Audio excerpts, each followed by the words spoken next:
ಇಲ್ಲಿ ಯಾರು ಪ್ರಾರಂಭ ಆಯಿತು? ಇದು 4ನೇ ತಾರೀಕು ಬೆಳಿಗ್ಗೆ ಪ್ರಾರಂಭ ಆಗಿತ್ತು.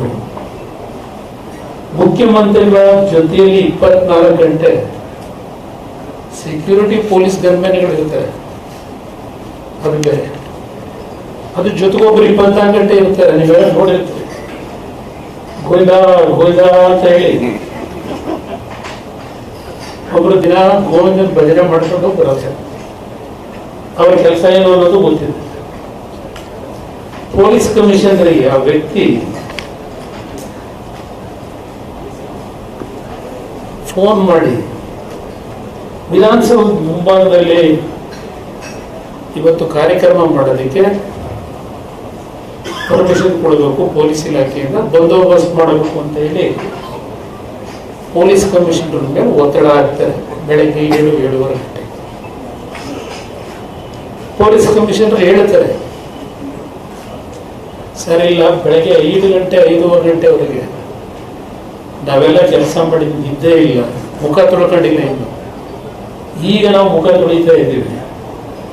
ಮತ್ತೆ ನೀವು 2-3 ಕಡೆ ವಿಜಯೋತ್ಸವ ಆಚರಣೆ ಮಾಡ್ತೀವಿ ಅಂದ್ರೆ ಸೆಕ್ಯೂರಿಟಿ ಪ್ರಾಬ್ಲಮ್ ಆಗುತ್ತೆ ಸರ್. ನಿದ್ದೆ ಗಂಟೆ ರಾತ್ರಿ ಇಲ್ಲ, ದಯವಿಟ್ಟು ಹಠ ಮಾಡಬೇಡಿ, ಒಂದು ಕಡೆ ಮಾಡಿ, KCA ಸ್ಟೇಡಿಯಂನಲ್ಲಿ ಬಂದೋಬಸ್ತ್ ಮಾಡ್ಲಿಕ್ಕೆ ಅನುಕೂಲ ಆಗುತ್ತೆ ಅಂತ ಹೇಳಿದ್ದಾರೆ. ಅದಕ್ಕೆ ಅವರು ಹೋಗ್ತಾರೆ ಮುಖ್ಯಮಂತ್ರಿಗಳ ಹತ್ರ, ಹೋಗಿ ಕರೆಸ್ತಾರೆ. ಮುಖ್ಯಮಂತ್ರಿಗಳು ಹೇಳ್ತಾರೆ, ನಾನು ಈ ರಾಜ್ಯದ ಮುಖ್ಯಮಂತ್ರಿ ಹೇಳ್ತಾ ಇದ್ದೇನೆ, 2 ವರ್ಷ ಮಾಡುವ ಕೆಲಸ